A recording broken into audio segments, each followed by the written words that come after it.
Ladies and gentlemen, allow me as your moderator to get our session started. Our session is slightly closer to the microphone. Yes, our session is entitled "No First Use and the Asia Pacific."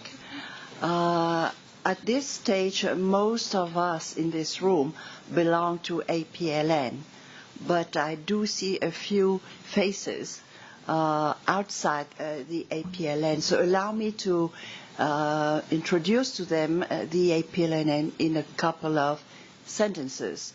APLN stands for the Asia Pacific Leadership Network for Nuclear Non-Proliferation and Disarmament. It is a network, a gathering of former public officials and dignitaries and diplomats, academics and scholars, members of the media and of civil society, all committed to nuclear non-proliferation and disarmament. For this topic, we have three highly knowledgeable and experienced speakers or panelists that I'm honored to introduce. Dr. Manpreet Sethi, Senior Fellow at the Center for Air Power Studies in India. She tells me that on a daily basis she interacts with generals and commanders. So if you forgive my gender-oriented weakness, it gives me a really great pleasure to introduce a lady to speak on this topic. We then have Dr. Zhao Tong, Associate at the Carnegie Tsinghua Center for Global Policy in China. Yes. And finally, but not least, Ambassador Chun Yung-Wo, Chairman of the Korean Peninsula Future Forum and former National Security Advisor. Now, why this topic? Well, this topic is because, to my subjective understanding, two reasons. One, fundamental, is that short of nuclear disarmament, what can you do? So one of the two things you can do is, one is commit yourself to non-proliferation measures and actions and programs, and two, push the no first use doctrine. Second, the reason is more conjunctural, meaning linked to the current regional context of heightened tensions and security uncertainties on the Korean Peninsula. We will start by the three panelists, each giving us in 5-7 minutes their views on what are the potential benefits of wider adoption of no first use doctrine. We will start with Mrs. Dr. Manpreet Sethi. You have the floor. Thank you very much, Madam Chairman, and it really is an honor to be in a panel chaired by you and with such distinguished panelists with me. I am grateful to the APLN and Jeju Forum for having me here to share my views on no first use and the Asia Pacific. Now, given the nature of nuclear weapons, given that the destructive potential of this weapon is of an order that cannot be constrained in space and time, the only purpose of the weapon credibly can be deterrence, to stop the other side from using that weapon against you by suggesting that there would be retaliation in response to what is happening. Countries that acquire nuclear weapons grapple with one basic question: what deters? How do you deter best? Do you deter with a large arsenal? Do you deter by keeping your nuclear weapons on quick alert? By signaling that you will unhesitatingly use the nuclear weapon against any kind of an action by the adversary, which is essentially first use, that you will not hesitate to use the weapon? Or do you deter by signaling that there will be retaliation, that there will be a cost which will be unacceptable for the first act of the use of nuclear weapons by the adversary? Both of these strategies have been followed by different sets of countries. In fact, out of the 9 nuclear-armed states, 7 of them follow a first-use strategy. Only India and China have declared a no first-use strategy, and what we are discussing today is why the no first-use strategy has certain benefits. Unfortunately, because the nuclear discourse has been dominated by first-use concepts, and neither India nor China have ever explained what are the benefits of a no first use strategy. That is essentially what I would like to do in the few minutes that I have. The benefits of no first use are many. In fact, nuclear first use is not a good idea when the adversary has a secure second strike capability. When you cannot carry out what is known as a splendid first strike, in which you will be able to completely decapitate or decimate the arsenal that the other side has, so retaliation is always going to remain a possibility. And when you are in that kind of a situation, which is a situation today between all of the nuclear dyads that exist, then in that kind of a situation, first use doesn't make any sense. In fact, I would suggest the idea is not just to use the weapon. The idea is to use the weapon and come out looking better after having used that weapon. And when there is the promise of retaliation from the other side, then that equation is completely skewed. So I want to club the benefits of no first use in essentially just 3 categories. Firstly, I think it's more liberating.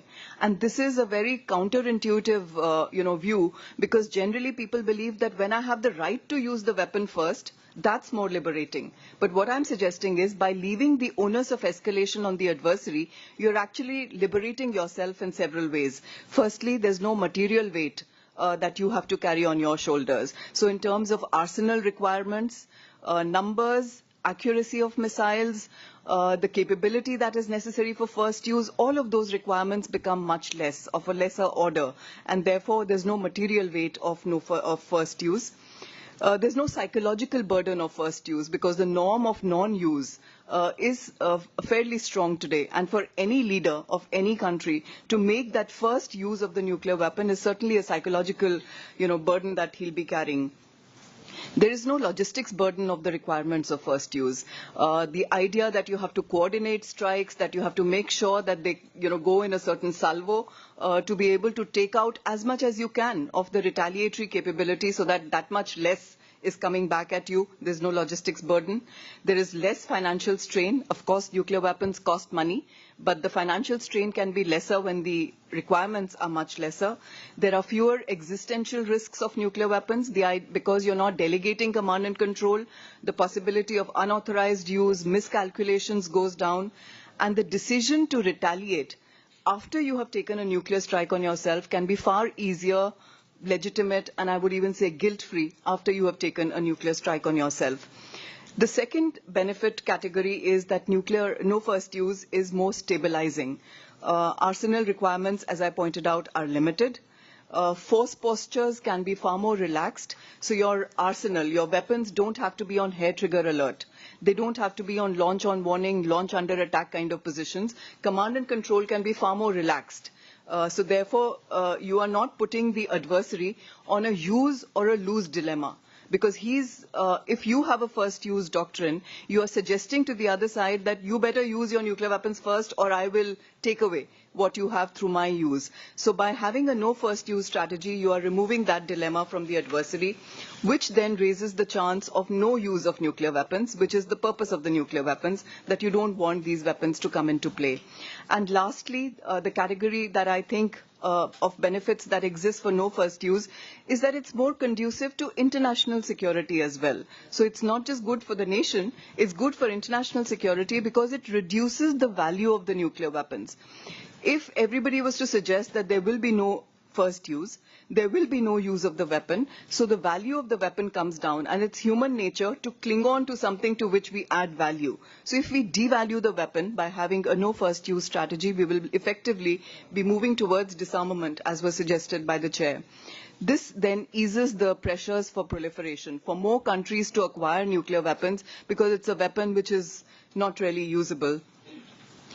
However, since it's a no first use doctrine, it allows the nuclear weapon states who are still attaching value to that weapon to keep it in their arsenals for some period of time, till it becomes a norm and it devalues enough to be eliminated from the arsenals. So this gradual delegitimization of nuclear weapons through a no first use strategy can be one good way of moving towards disarmament, an ideal that all of us cherish, but that we are having so much difficulty in getting to. So I'll stop here and come back later for your further questions. Thank you, Dr. Sethi. So you have heard from a specialist from one of the nuclear weapon states that has committed to no first use, India. Let me now give the floor to a specialist from China, a major power and a nuclear weapon state in the region, which has also explicitly committed to no first use. Dr. Zhao Tong. Well, thank you very much. And also, please allow me to echo Manpreet to say thank you to APLN and the Jeju Forum for having me here.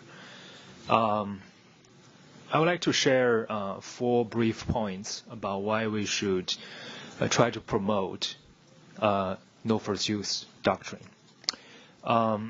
First point is first use doctrine is not a credible strategy. I think it's not credible among major nuclear powers due to the sophisticated nuclear weapons of US, Russia, and China. I don't think any country can launch a first strike against anyone else because they will face the risk of nuclear retaliation. And even against a much smaller country like North Korea, I think we don't have the confidence that even the United States has the capability to preemptively destroy all North Korean nuclear weapons. And therefore, there is always a risk that North Korea might retaliate with the survived nuclear weapons. And in this case, even if North Korea is not capable of retaliating against the United States, it might choose to retaliate against American allies, including South Korea and Japan. So I don't think the regional countries would benefit from the U.S. embracing a first strike strategy, even against a much smaller country like North Korea. It's simply too risky. The second point is first use doctrines also fuel arms race among nuclear capable countries. If one country embraces first use doctrine, all the other countries will be constantly concerned that they have to develop a very secure second strike capability. They are constantly concerned that the other country might pursue a first strike strategy.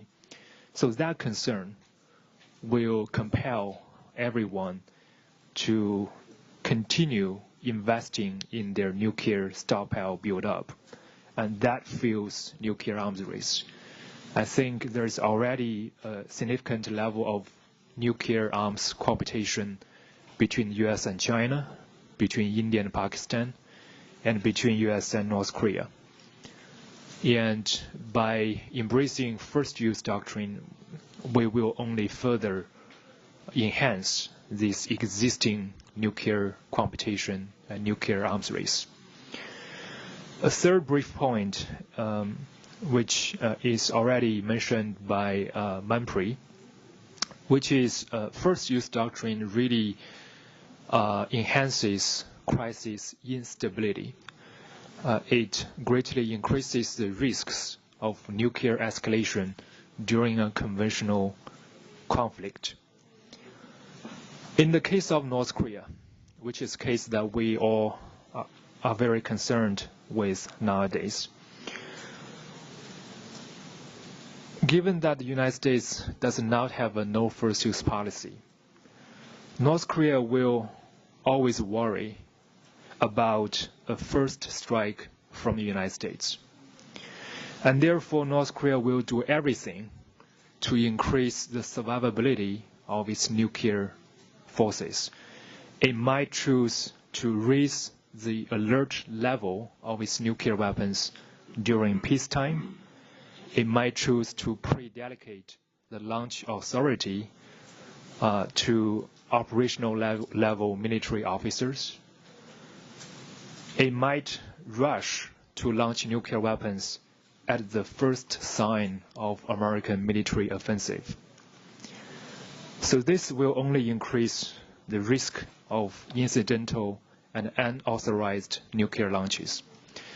Let's do not forget that during the Cold War, the Soviet Union was so concerned about American first strike. They built a system called periphery, which means if the Soviet top leadership was destroyed in an American first strike, a missile will be automatically launched and will give launch orders to the survived Soviet ballistic missiles. So all the survived missiles will be automatically launched towards the United States. And if North Korea, in a similar case, is also extremely worried about first strike, it might also choose to develop some similar systems. So those are very dangerous practices. So I think by embracing first strike strategy, we only encourage our nuclear enemies to take those very extreme and very dangerous measures. And last point, which is about a related topic, that is missile defense. I think missile defense is already becoming a major problem among major powers in the region. And in this regard, a no first use policy will go a long way to reduce our dispute over missile defense. The reason is as follows. China and Russia, we do not worry about the survivability of our existing nuclear arsenal. We have a large enough nuclear stockpile that will for sure penetrate any American missile defense network. Our concern is that in the scenario of an American first strike, the majority of Russian and Chinese nuclear missiles will be destroyed, and only a very small number of our missiles will survive. And it's in this scenario that American missile defense might have the possibility of completely neutralize Russian and Chinese nuclear deterrence. Therefore, if the American embrace a no first use policy, that could, at least in theory, greatly reduce Russian and Chinese concerns about American missile defense. So for all these reasons, I do believe no first use offers a lot of concrete security benefits, especially in the region of Northeast Asia. Thank you. Thank you, Dr. Zhao Tong, for a very structured and cogent presentation of, I thought, mostly why first use would be counterproductive and therefore no first use more beneficial. Now comes the turn of Ambassador Chun Yung-wo from Republic of Korea. Yeah. Well, I'm honored to be part of this first panel, APLN public panel. But unfortunately, our two panelists from nuclear armed states have already covered most of the benefits that I had in mind, so I have very little left to say. So I'll be shorter. I think it's a no first use is an idea worthy of serious consideration, not only in Asia and the Pacific, but globally. I agree with most of the points made by my two previous colleagues. Well, our ultimate goal is to realize a world free of nuclear weapons, but pending the complete abolition of nuclear weapons. Our interim goal, most practical interim goal, is to reduce the risk of use of nuclear weapons, accidental or unintentional use of nuclear weapons. And I think no first use principle is most helpful in reducing the risk of accidental, unintended use of nuclear weapons. And apart from that, I think it enhances strategic stability among nuclear armed states for the reasons that my other colleagues have mentioned. And it also reduces the role and significance of nuclear weapons in national security policies of nuclear armed states. And thus it creates a more stable, peaceful international environment conducive to nuclear disarmament and eventually to the abolition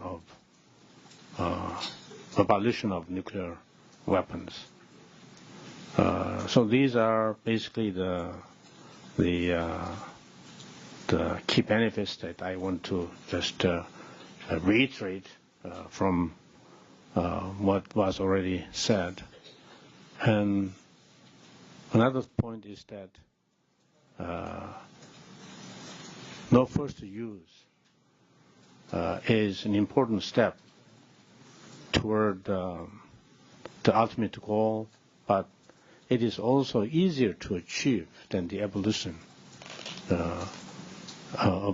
So that's, I think, another compelling merit of no first use. But I don't think it should be a substitute for a nuclear-free world. So let me stop there. Thank you, Ambassador Chung Yung-won. Well, it would seem that if we can so easily agree on the benefits of no first use with various nuances and perspectives, then what makes it so far relatively difficult to get enacted? Because after all, only 2 nuclear weapon states have explicitly adopted no first use doctrines. So what are the barriers to the adoption of such no first use doctrines? So I would suggest that the 3 panelists will share their views on that. Dr. Sethi. Yeah. And now we're getting to the meat of the problem, because if there is a military and a political logic to no first use, and as I suggested, there is a military logic that you don't actually gain anything through the first use of nuclear weapons if you're going to suffer retaliation as a process of that, then why are countries wanting to have first use strategies? Why don't we all agree that no first use strategy is the best way to go? So the barriers, I think, again, are several. The first of it is that the adversary dismisses it as being only declaratory. So the other side doesn't believe when you're suggesting that you have a no first use doctrine. They still believe that you could use the nuclear weapons first. And it's true that if a country that has declared a doctrine of no first use was actually going to use the nuclear weapon first, you could not take them to the court of law and say that, you had a declared doctrine and you went against it. So this perception that it's only declaratory is what feeds into becoming a barrier against no first use. And my answer to that is, we can see the seriousness of the commitment of a country to no first use in the kind of capability build-up that's happening.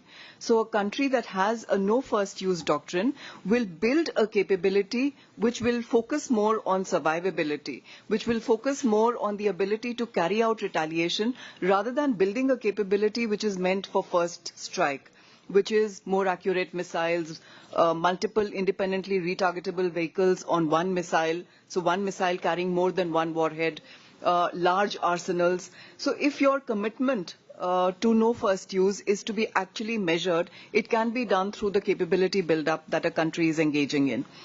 The second, barrier is that within the country sometimes the criticism comes that by having a no first use strategy, you are actually being defensive, that you are a pacifist nation, that you don't have, an offensive strategy. You've invested so much in nuclear weapons, and then you're suggesting that I will not use this weapon. So there are sometimes critics at home that tend to underplay the importance or the benefits of no first use. Thirdly, there is the politics of extended deterrence.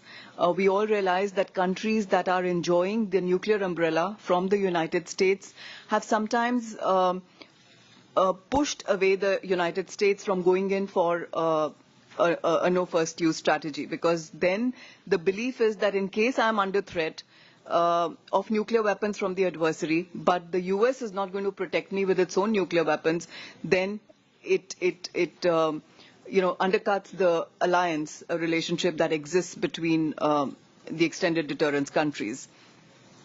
Thirdly, emergence of new counterforce conventional capabilities. As Tangzao pointed out, we are very rapidly moving into domains where conventional capabilities could be used to target the nuclear arsenals of different countries. Hypersonic missiles, new kinds of accuracies that are coming into the missiles could actually take away the nuclear capability on the other side. So therefore, the tendency then is that I better use this capability if I'm going to lose it even to the conventional capability of the other side. So as these new technological developments are taking place, the faith in no first use tends to become lesser, and the salience of the nuclear weapons actually goes up. So when the nuclear weapon becomes important in national security strategies, as I pointed out, there are always hawks in every country that tend to, feed into that psyche to suggest that first use is what makes you look better. It's a more aggressive, a more macho policy to have rather than having a no first use policy. And I think the last barrier that I'd like to flag is the existence of very powerful military industrial complexes in most of the countries that have nuclear weapons, which have a vested interest in keeping the offense-defense spiral alive. So they don't like the idea that you can be satisfied with a limited amount of requirement which is necessary for no first use, instead of going in for first use, promoting the other side to then, developing a higher order of capability, and you keep this offense-defense spiral always on, because that then helps the military-industrial complex to grow and it has its vested interests. So these are some of the barriers why many of the other countries have not been able to take on the concept of no first use. Thank you. Thank you. Dr. Zhao? Sure, I basically agree with everything Manpreet has said. I think a point of what I want to make that is related to her last point, that is, I think the problem is the military planners tend to embrace excessive risk-averse thinking. They don't want to take any risks. They tend to focus on the very low probability scenarios. For example, they always argue that in case one is faced with a suicidal enemy that cannot be deterred by nuclear retaliation and cannot be dealt with by conventional weapons, or maybe in the future there might emerge some new military technology that we have to use nuclear weapons first to counter that.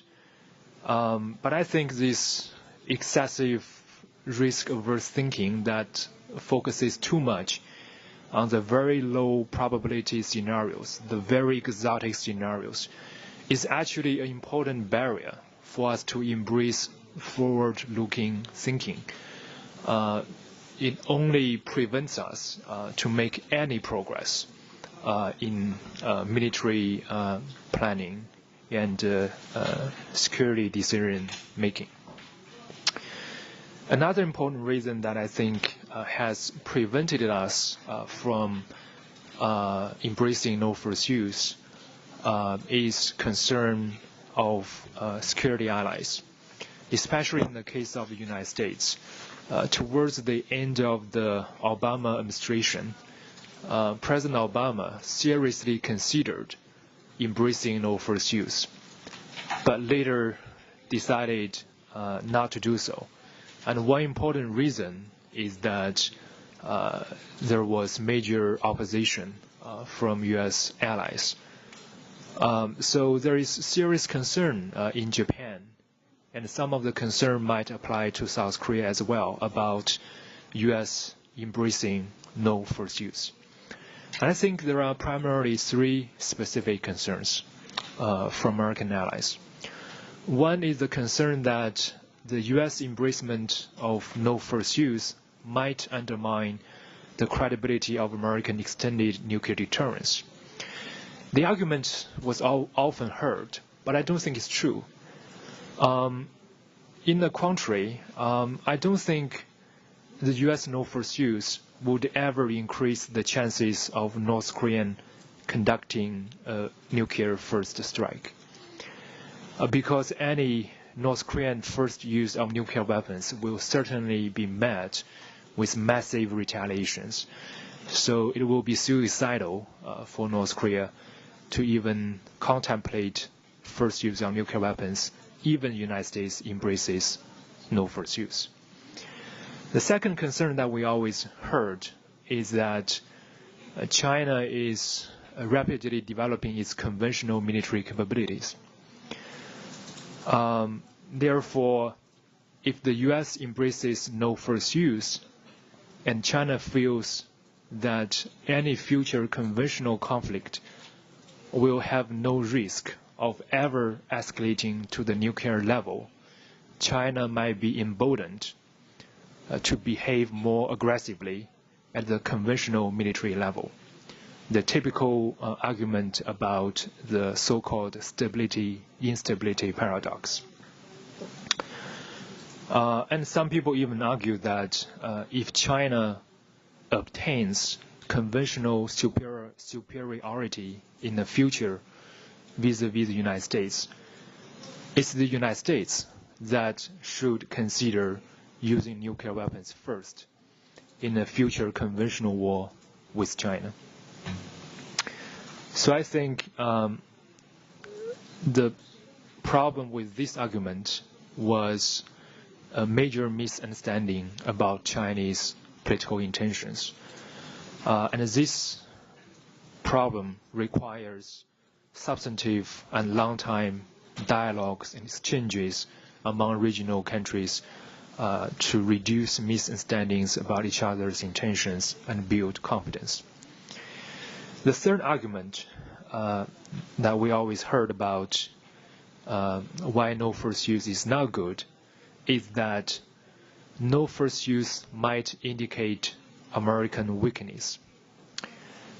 I think this is wrong. And to the contrary, by rejecting no first use, I think the U.S. only encourages Russia and China to raise questions about the sincerity of American arms control policy. And it's always the case that enemies will assume the worst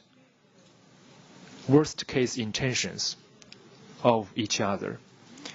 So by not explicitly embracing no first use, the U.S. is only sowing the seed of doubts in the mind of Russia and China that the U.S. is secretly pursuing a first strike strategy. So that again fuels further arms race among U.S., Russia, and China. So I think it's much more beneficial for the major powers in the region to explicitly and openly and clearly embrace the doctrine of no first use. Ambassador Yu? Yeah, I think we are lucky not to have Americans in APLN, so we can exercise more freedom to criticize U.S. nuclear policy. Well, I think the most important and fundamental barrier to the adoption of no first use is mistrust, mutual mistrust and threat perceptions between nuclear armed states, and lack of confidence in the commitment of the rival nuclear armed states for nuclear no first use. And they are exacerbated by the return of great power politics, for instance, in East Asia,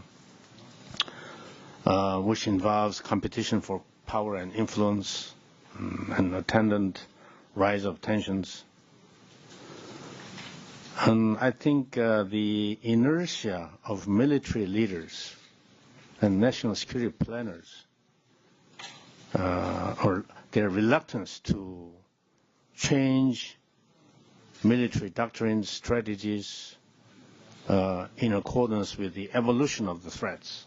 That's another element. But I think another important barrier is lack of transparency in some countries, like in China, in the number and types of nuclear weapons, delivery vehicles, their deployments, modernization programs, and alert status and doctrine. This creates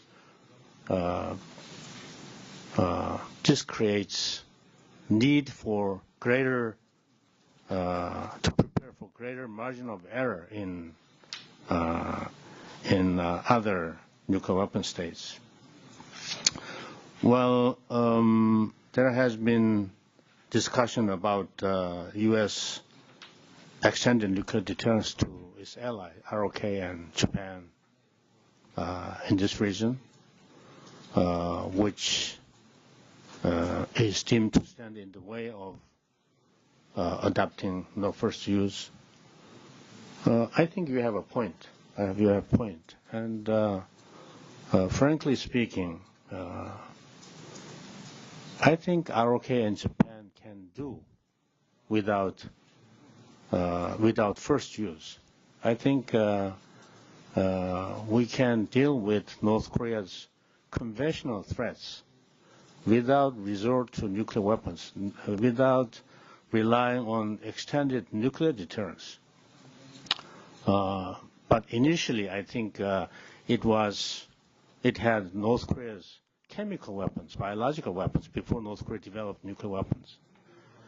And the reason why it's politically is not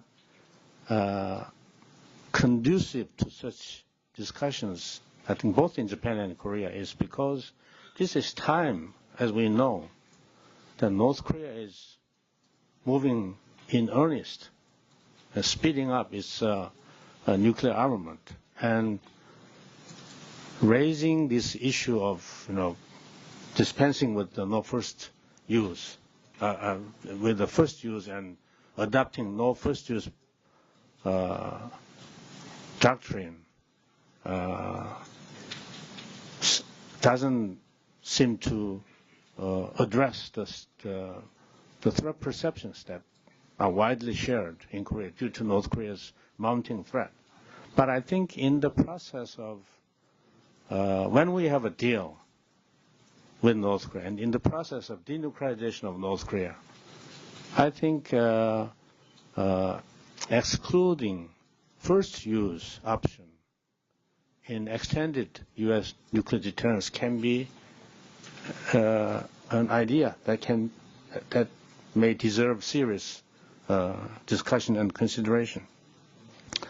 And I think there is, I know that some others have already mentioned military leaders of the nuclear weapon states may be reluctant to give up what they already have, and they want to keep as broad options as possible, since they cannot define under what circumstances they will have to use nuclear weapons. So just to keep as broad leeway as possible in the choice of options, that's another thing. And I think that has to do with the need to maintain as much strategic ambiguity as possible and not to restrict the scope of circumstances under which nuclear weapons can be used.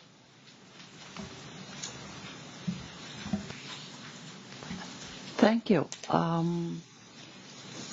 I think that before we move to another round of statements or presentations, I'd like to open the discussion on these first two aspects, the benefits, positives, and the barriers. So it seems that the three of you have covered, in particular with regard to the rationale for no first use and the analysis of what makes the barriers to no first use doctrines. One is distrust among the nuclear weapon states, or even among beneficiaries of the extended deterrence. Second, extended deterrence itself. Because you are a beneficiary, then you don't want the nuclear weapon states, in this case the U.S., to adopt a doctrine which would weaken the implications and the resort to that deterrence. Thirdly, there has been a mention of the domestic politics.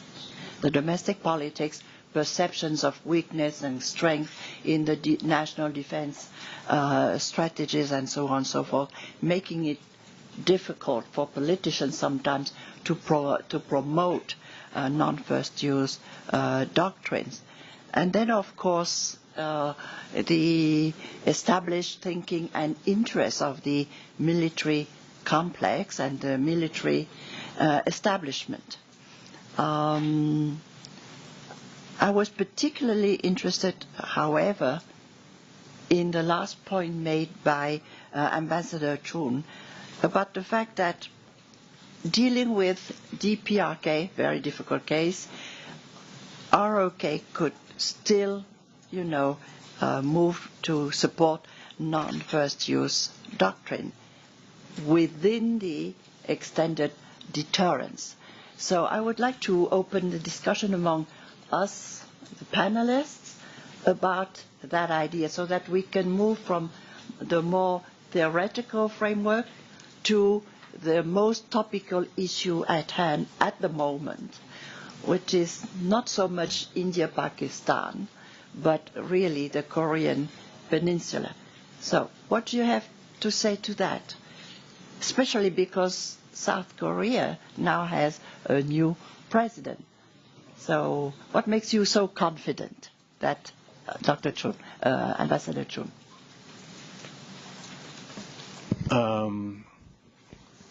I'm not that confident, actually, but and I'm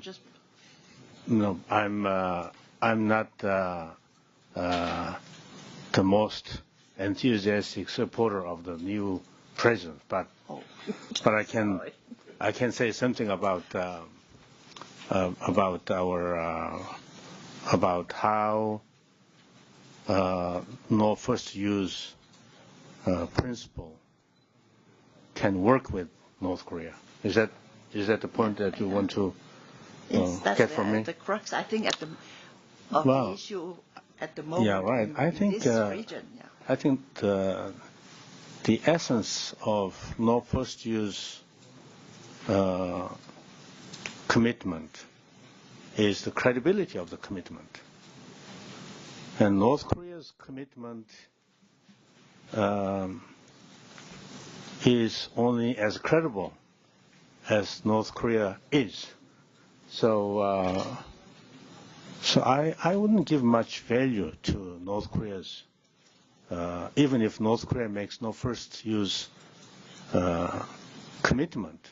I'm not sure how much value we have to give to that commitment.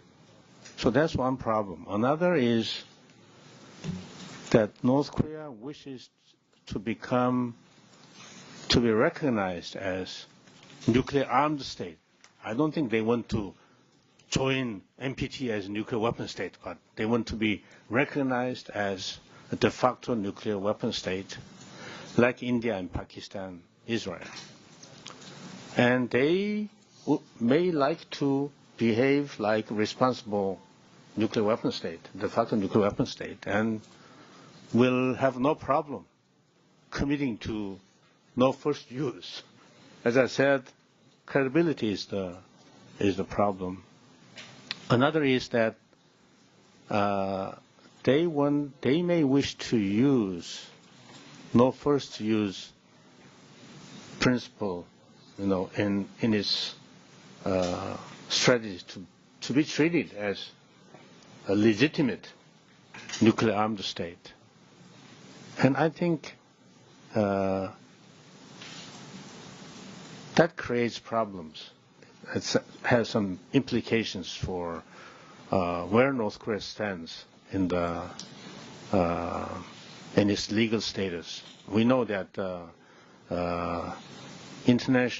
special international legal regime enacted by Security Council is applicable to North Korea, and it has far more onerous non-proliferation obligations going far beyond NPT obligations, which are imposed on North Korea. So I would be cautious in doing anything that would give the impression of recognizing North Korea as a nuclear armed state and legitimizing its nuclear armament. But I take also the point that was made by Mr. Zhao about North Korea's temptation to go for first strike. So I wouldn't mind, as I said earlier, if U.S. extended deterrence, nuclear deterrence to the ROK in due time includes or excludes first use and includes no first use policy toward North Korea in order to address North Korea's threat perceptions, which is maybe also reality. But I wouldn't expect North Korea's, even if North Korea wishes to provide no first use commitment, I wouldn't take it very seriously. But giving a unilateral no first use commitment by the U.S.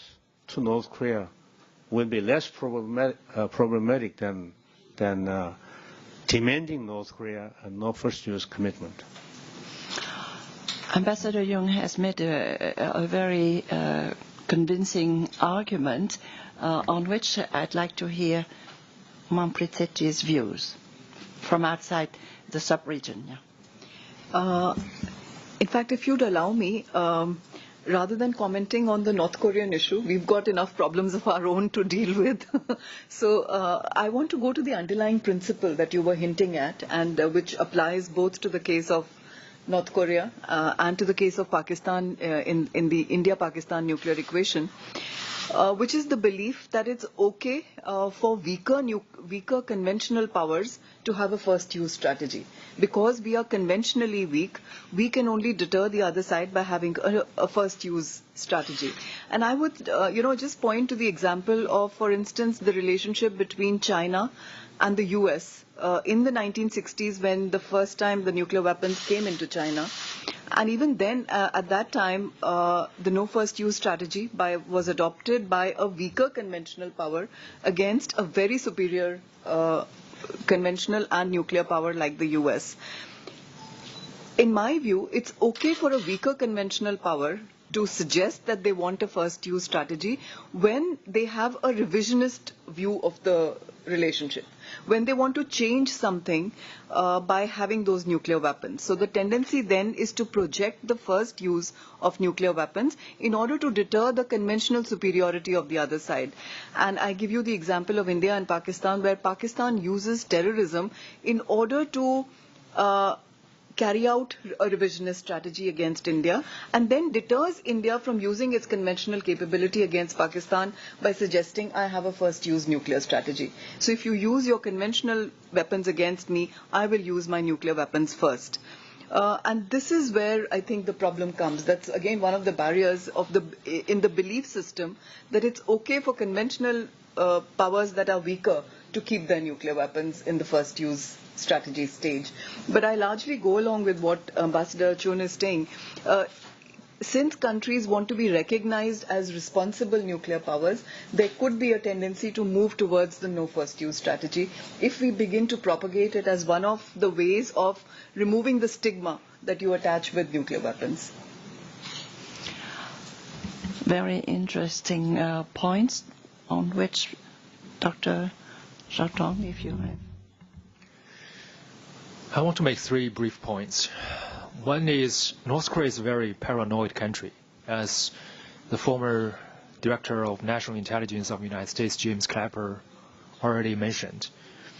So North Korea has long suspected that the U.S. always has a strategy of conducting a first strike against North Korea. And on top of that, there are always American scholars. And most recently, there are a couple of American scholars who made this study that concluded that the U.S. can conduct a first strike by using as few as 24 tactical nuclear weapons, very low yield, high accuracy, to completely destroy North Korea's nuclear weapons, and without causing major collateral damage. And that type of view, even though it is a very minority view in the U.S., but due to the deep political mistrust in North Korea will believe that there is a secret American strategy to use nuclear weapons first to disarm North Korea. In that case, I do believe, North Korea is, by rejecting no first use, the U.S. is only contributing to North Korea's paranoia and making North Korea invest more into its nuclear weapons development. A second point I will make is a no first use doctrine will go a long way to enhance the international norm against the first use of nuclear weapons. And building international norm in this regard is very important, because even for a country as evil as North Korea, it appears that international norm still has some impact on North Korea.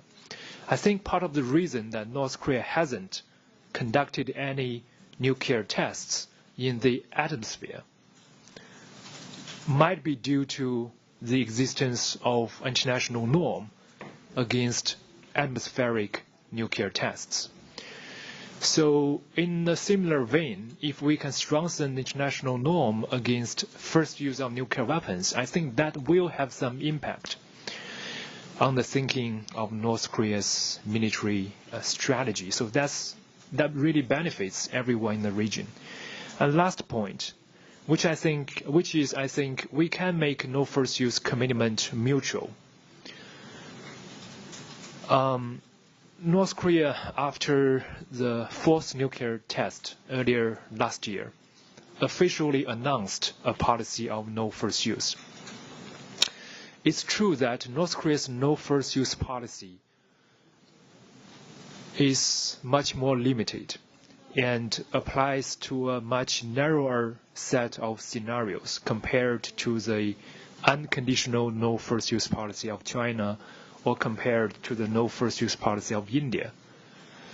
But I think we should take this opportunity. We should act upon the North Korean official commitment to no first use and engage with North Korea and make sure that North Korea substantiate its commitment to no first use. Because no first use is more than an empty declaratory policy. If North Korea commits to no first use, it means it needs to readjust the nuclear development, deployment, and employment policy to make sure that those policies are conducive to no first use. That means North Korea should refrain from developing a nuclear warfighting posture, should refrain from deploying rapid response nuclear forces, should refrain from developing highly accurate nuclear weapons, should refrain from pre-dedicating launch authorities to its nuclear forces. So given that North Korea has openly offered to commit to no first use, I think we should, as international community, should take this opportunity to engage with North Korea. Of course, we don't need to trust that North Korea will never be the first to use nuclear weapons, but that's an opportunity to put pressure on North Korea, to engage with North Korea. It's an opportunity that we can help shape the specific deployment and employment strategies of North Korea's nuclear forces. So I think there is a lot of things that we can do to promote no first use by both U.S. and North Korea, that all of those practices will contribute to regional stability and security. Thank you, Dr. Zhaotong. I think, in fact, we have moved into the third part of the substance of our panel today, and that is what steps could be taken to facilitate a move to no first use, and where can we look for leadership. Of course, we have mostly looked into the Korean Peninsula scenario, and that is why Ambassador Chun has asked for the floor on this. Yes. Well, I don't quite agree with Mr. Chao's assessment of North Korea's nuclear policy. I think the most dangerous message to send to North Korea at this point is that it's okay that you possess nuclear weapons as long as you abide by the doctrine of no first use. This is a way to legitimize North Korea's nuclear armament, and I think that would be the last thing. That should be the last thing that we should do, APLN or I think international community. We have to press North Korea to come back to their commitment to denuclearization and no compromise on that principle, and nothing that would undermine that goal should be attempted, in my view. And I don't believe that North Korea's U.S. no first use of nuclear weapons will change very much North Korea's policy. Actually, there is no need to use nuclear weapons against North Korea. You know, what you mentioned is B-61 tactical nukes, which low yield, 0.5 kiloton yield, B-61 tactical nukes are basically designed to destroy tactical targets in North Korea. But in North Korea, under the current circumstances, I haven't heard there exists any military target in North Korea that requires even tactical nuclear weapons, low-yield tactical nuclear weapons, because there are better conventional alternatives, like GBU-57. They are more effective in destroying North Korea's buried missile sites, nuclear sites. They are more powerful than tactical nukes in some ways. So, and it requires to go for a preemption on North Korea, with or without nuclear component. That will require the approval of the ROK president, and I think close coordination, consultation with Japan as well. So it's not something that can be done unilaterally by the U.S. And another point I would like to make is that North Korea is not just worried about U.S. first use of nuclear weapons, but any use of force against North Korea. For Kim Jong-un, it doesn't make a difference whether the U.S. attacks North Korea with conventional weapons or nuclear weapons. His fate will not change by the choice of conventional weapons or nuclear weapons. The reason, I think the most important reason why North Korea is developing nuclear weapons is to deter outside the military intervention when there is an existential crisis within North Korea, and when there is, for instance, implosion, when North Korea is mired in total anarchy, and if North Korean leader is on the brink of being ousted, the only thing in his view that guarantees his survival is to deter outside the military intervention. So that's I think the most important reason, and that's why I believe that the classical theory of mutual deterrence based on MAD is not applicable to North. It may be applicable to all other nuclear armed states in the world, but not to North Korea. For those countries, nuclear armed states, which have no reason to end their existence, as long as they do not resort to nuclear use. And if they have those which have everything to lose when they go for nuclear use, whether it's first use or second strike, for those countries, basically the notion of mutual deterrence works. The reason why deterrence is most likely to fail with North Korea is that for North Korea, without using nuclear weapons or being hit by nuclear weapons, North Korea is the only nuclear armed state that can face an existential crisis due to domestic problems. I don't think any other nuclear armed state is worried about that kind of situation. That's why when that kind of situation arises, North Korea cannot afford to care whether the U.S. is ready to use nuclear weapons or conventional weapons. To reduce the chance of collapse from 100% to 99%, Kim Jong-un has no reason to hesitate to use anything it has, nuclear weapons or anything it has. So that's why we cannot compare North Korea to other nuclear armed states when it comes to how deterrence works.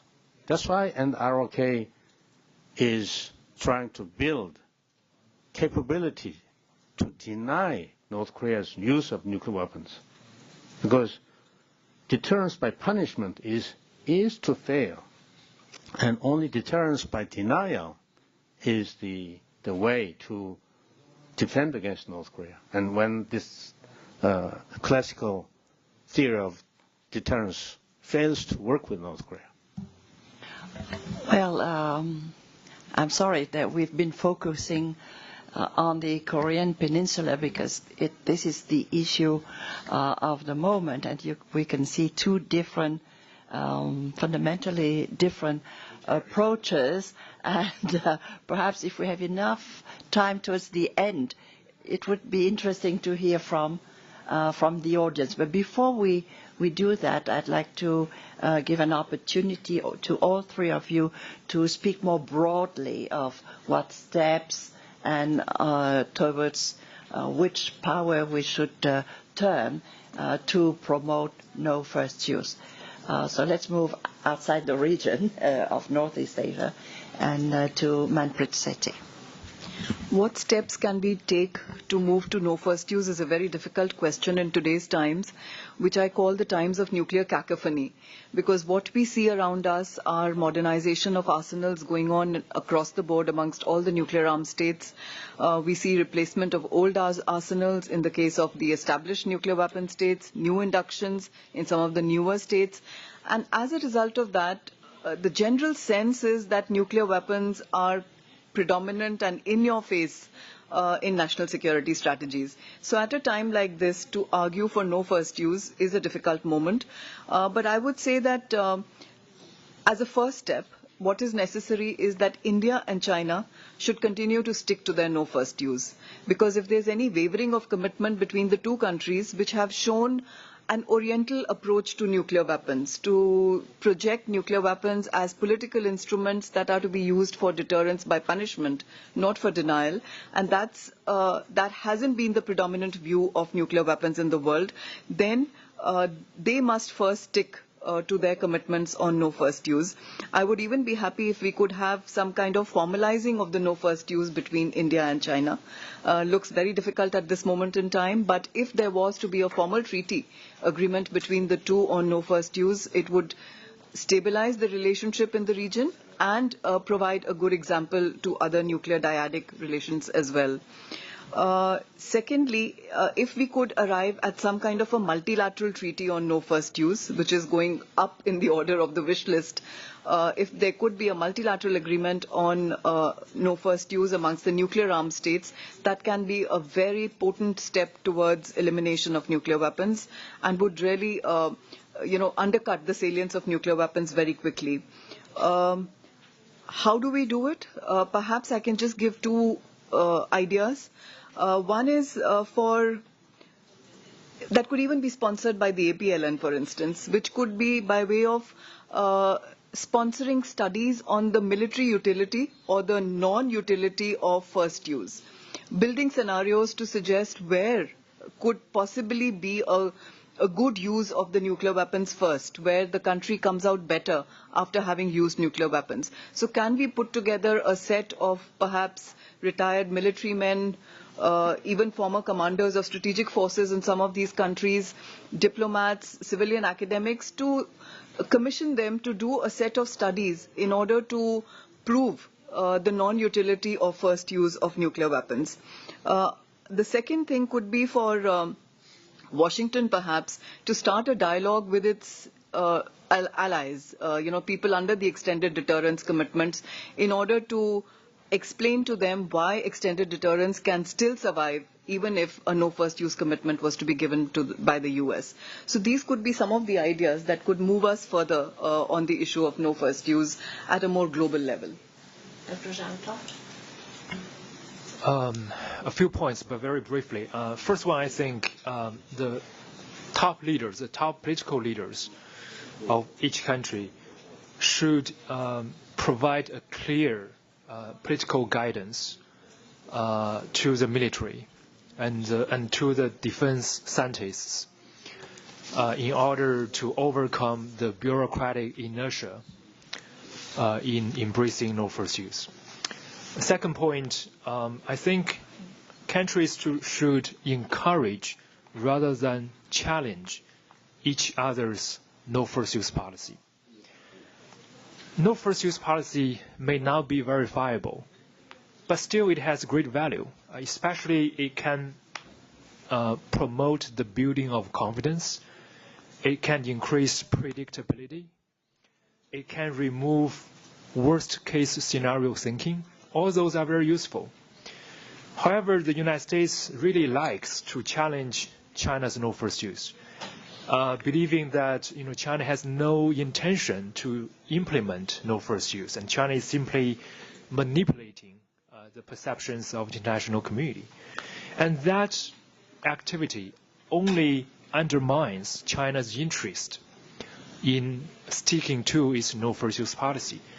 And in case one day that China abandoned its no first use, I'm sure the United States will regret it very much. So we should encourage rather than challenge each other's no first use. Third point is we should really recognize the impact of emulation in international behavior. And China used to have great confidence in its unconditional no first use policy. However, Chinese strategies are increasingly open to Western thinking on nuclear policy, and they are watching American military maintaining the option of first use, and they start to believe that having the option of first use is militarily helpful. So that's why there is an increasing domestic debate in China that raises questions about unconditional no first use. And also in the Indian's case, India's no first use policy has some caveats, and that's clearly an influence from American nuclear declaratory policy.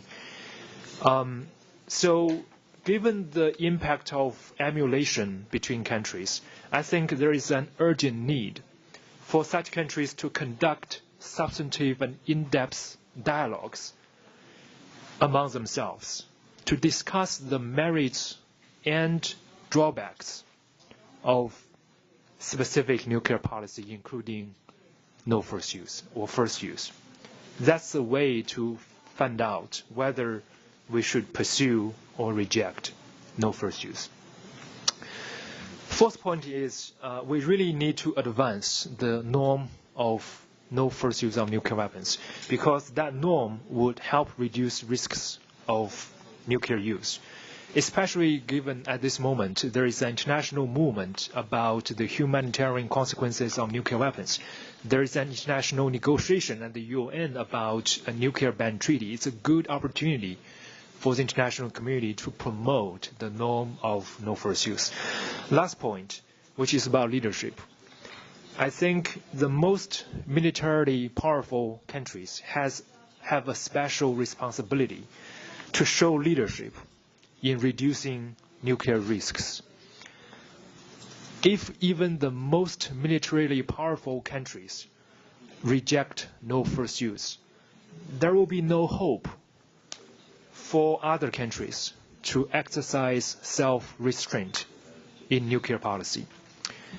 And also, if even the most powerful countries with the most powerful conventional military capabilities want to maintain the option of using nuclear weapons first, that would only send a signal to the rest of the international community that they should also pursue nuclear weapons because there is value in doing so. So that undermines international nuclear non-proliferation. So if we cannot promote no first use, there will be no hope for real nuclear disarmament in the future. So in this sense, I think we can't wait for no one else to take the first step. It's really upon us to take actions now to promote no first use. Thank you. Thank you. Ambassador Cho. I think China and India deserve unreserved support for taking the lead and setting an example in adopting no first use doctrine. And I hope that China will not reconsider or retreat from its no first use policy. I hope this will be followed by other nuclear weapon states. I think U.S. adopting no first use policy with the support of its allies, ROK and Japan, that will create an important momentum in spreading, in establishing this as an international norm among nuclear armed states. And in that regard, I think U.S. leadership is very important. And I regret that President Obama missed that opportunity last year. If I were National Security Advisor at that time to ROK President, I would have advised her, in support of no first use, despite nuclear threats from North Korea. But this is an objective that we had better keep in mind. I think what is important is to reduce threat perceptions through strategic stability talks between the concerned nuclear weapon states, and undertake confidence building measures. For instance, it's important not to issue public threats of first nuclear use, prior notification of ballistic missile tests, military exercises, and accident prevention agreements related to aviation and incidents at sea. These will all contribute to an atmosphere conducive to the adoption of no first use. And I think enhancing nuclear transparency and removing all tactical nuclear weapons to central storage, operationalizing no first use doctrine, no first use in their nuclear doctrines. These are all helpful. It is also important to reduce nuclear posture, nuclear force readiness through demating and de-alerting of all nuclear armed missiles. It's also important to establish and maintain emergency communication lines between national military leadership as a means of communication in a crisis situation to avoid miscalculation. And I agree with Manpreet about need to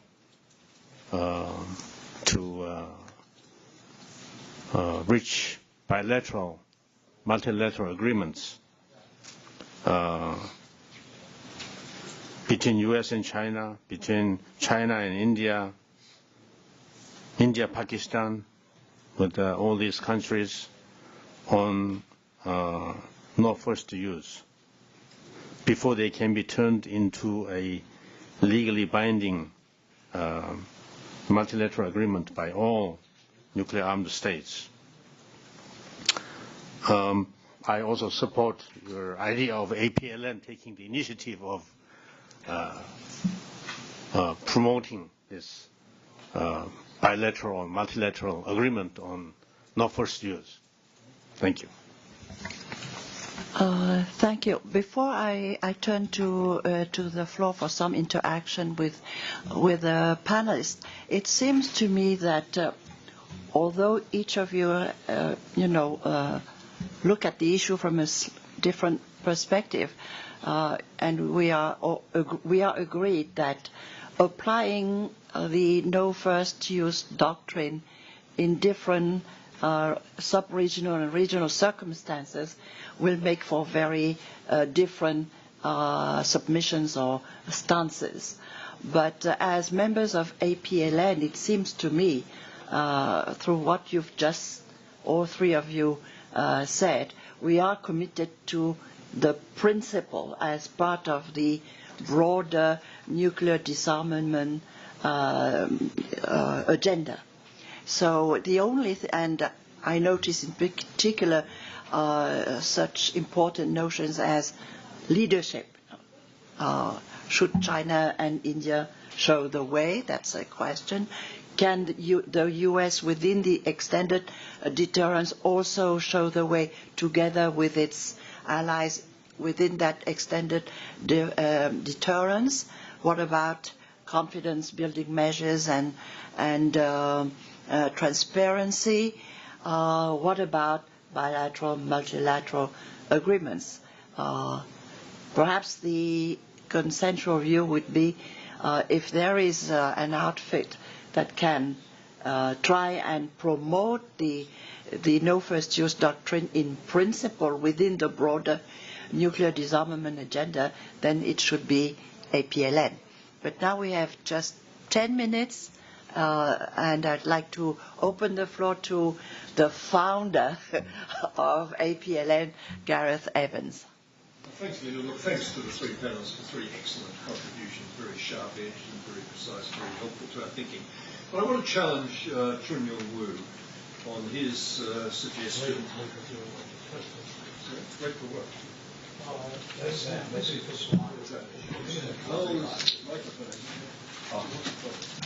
Right, microphone.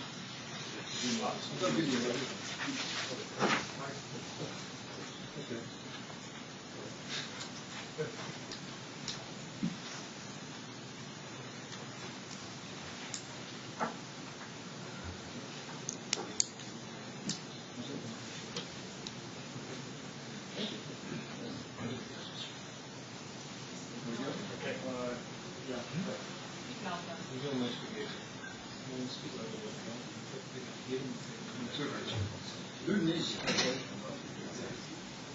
I think we can hear him, I think. Oh, you have to. For the translator. We can hear you. I know you can hear me, but the worry is the translator won't. And there are people who won't. We can. Okay, well, let me just ask. Yeah. At least the next person. I can understand you. Jung-woo, what is the big problem about requesting the North Koreans to embrace a no-first use commitment as part, let's say, of a freeze negotiation? I know perfectly well the distaste that is felt in Japan and in Korea for anything which acknowledges North Korea's status as some kind of nuclear armed state. But the reality has moved beyond that neurosis. The reality is that they do have nuclear weapons, maybe not very efficiently deliverable at the moment. And the reality is we've got one hell of a job on our hands to step that backwards. There's a long history of the best being made the enemy of the good when it comes to these negotiations. The demand for a conditional, the demand for, as a condition of any negotiations, that North Korea accept complete denuclearisation has been an impediment, obviously, to movement for years now. I mean, can't you reconsider that, bearing in mind the critical importance of developing normative momentum, as Tom put it very well, for no first use? And to say, no, we're not even going to ask you guys to do this, seems to me to be stepping away from what would be a helpful development. I want to take a few questions. Yes. Second question, Ambassador Rajma Hussain. Okay. Now, to date, how many nuclear weapon states have actually agreed on no first use? Now, let's see the logic of it. Now, if I were the president of a country that has developed nuclear weapons, that has spent billions of dollars to produce nuclear weapons, would I go for no first use declaration? No. Why? Because we have developed nuclear weapons to protect the country. Why should we take no first use? In case something happens. Now, so APLN, I think, should be promoting.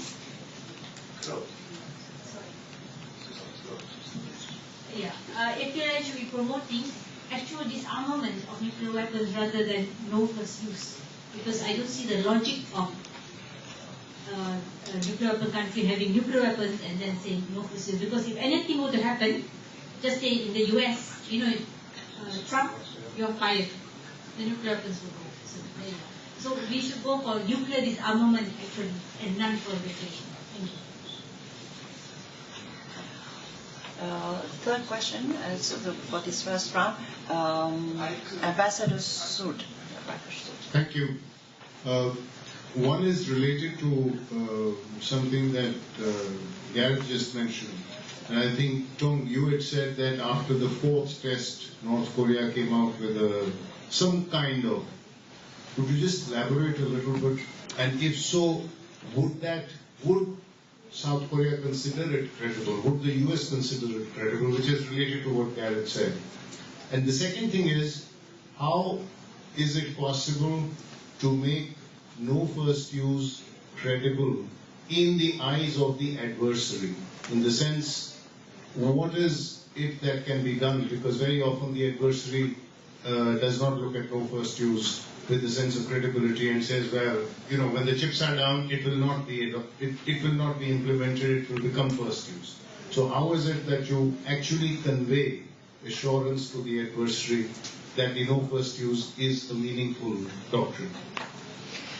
Thank you. Gareth's question, I think, is best handled by Ambassador Chung. Yeah. Thank you for challenging me.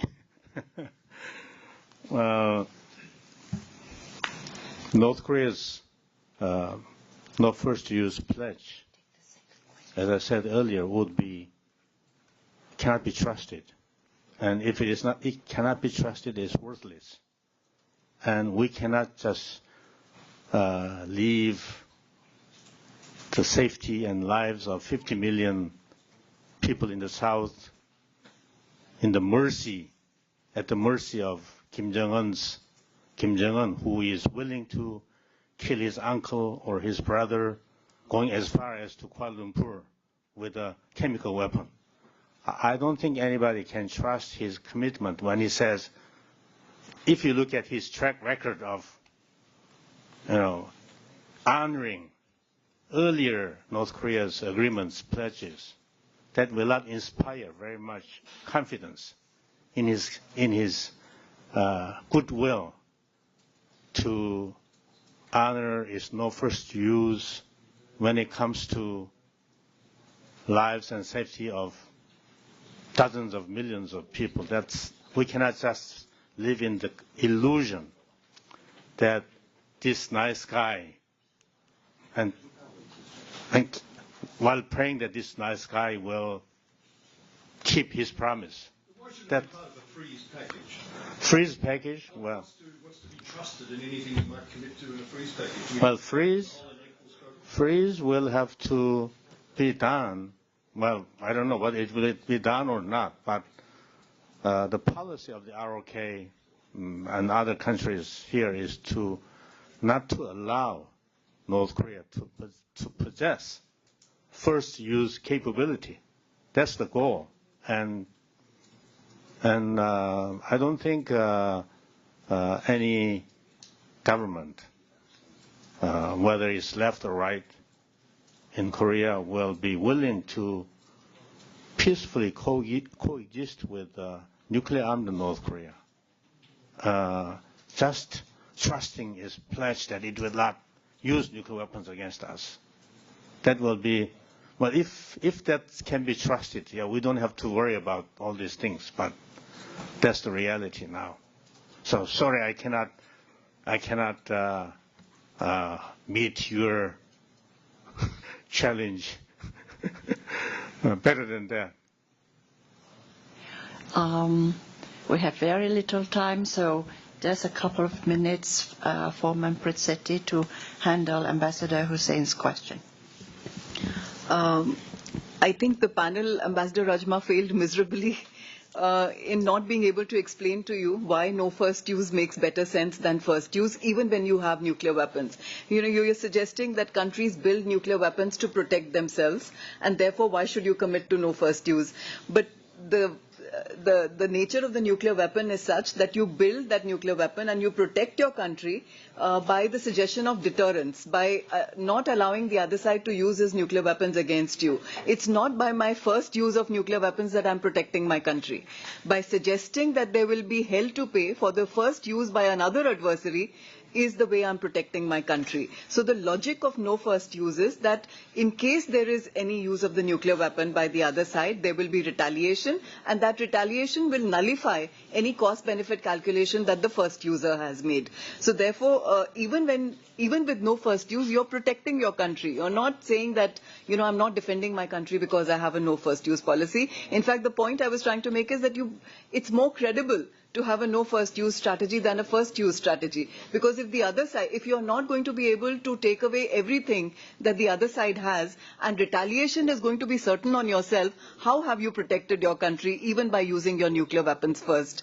And secondly, first, my suggestion to APLN was not so much to promote NFU as to commission a study that would try to prove the utility or the non-utility of first use of nuclear weapons, to put together a set of people who would actually examine scenarios where it makes sense to use nuclear weapons first.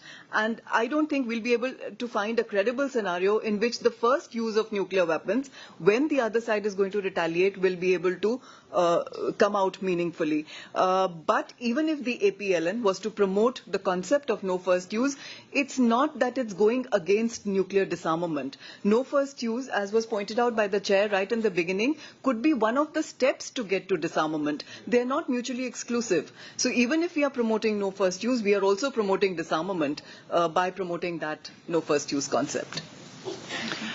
Thank you. For the question of Ambassador Sood, Dr.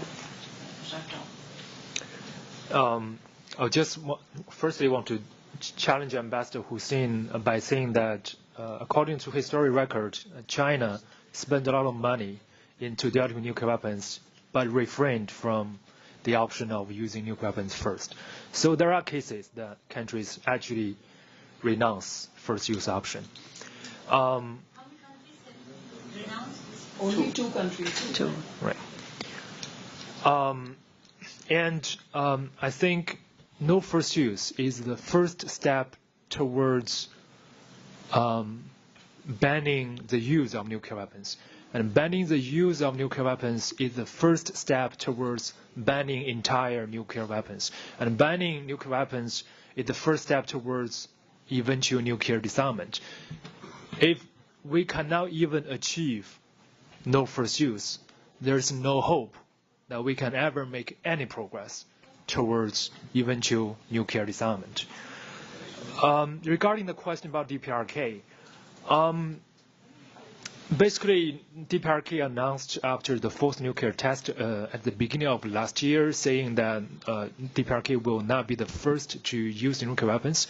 But later on, it seems that it has slightly backstepped a little bit by saying that it will not be the first to use nuclear weapons unless it was provoked first.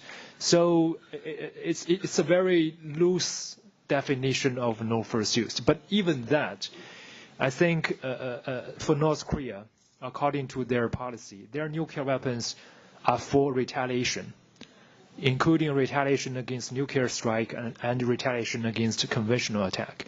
So it's for the retaliation. So it's still helpful for us to take that opportunity to press them to stick to that narrow role of their nuclear weapons that is for retaliation rather than for war fighting.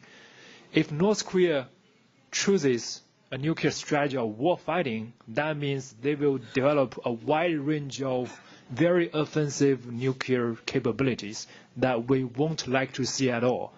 That include very accurate nuclear missiles that can be launched very quickly with pre-dedicated launch authority. So we can still use the opportunity to put pressure on North Korea to make sure that North Korea would refrain from embracing the most destabilizing nuclear postures.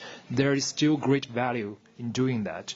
And last point, I don't think engagement with North Korea on that specific issue to try to restrict North Korea's nuclear deployment and employment policy is equal to accepting the legal status of North Korea being a nuclear-armed country. Thank you. Thank you. Two persons have asked for the floor, Marianne Hansen and Ambassador Shahzul Khan, but I will defer to the organizers who tell me that our time is over, but it has been. Thank you very much, our three distinguished panelists. It's been a fascinating session, I believe. Allow me, in concluding, to state my humble personal opinion. I think that we need to de-link the issue of recognition or de facto recognition of the legitimacy of DPRK being a nuclear weapon state.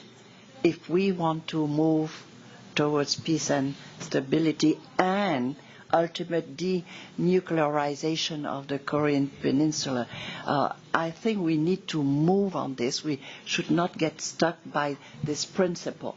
Of course, the difficulty of it is that there is this imbalance that ROK is not a nuclear weapon state, whereas in the India-Pakistan configuration, both have nuclear weapons. Still, I think we need to think out of the box for the sake of, moving along the road to stability and denuclearization on the Korean Peninsula. Thank you for your attention and your participation. I just want to apologize for not explaining the absence of the Mujahid Hussain Syed, who cancelled his participation in Jeju-Forum about 1 week before due to his father's urgent hospitalization. So that's why we have no Pakistan representative here today. Anyway, this is great session. Thank you very much. Yeah.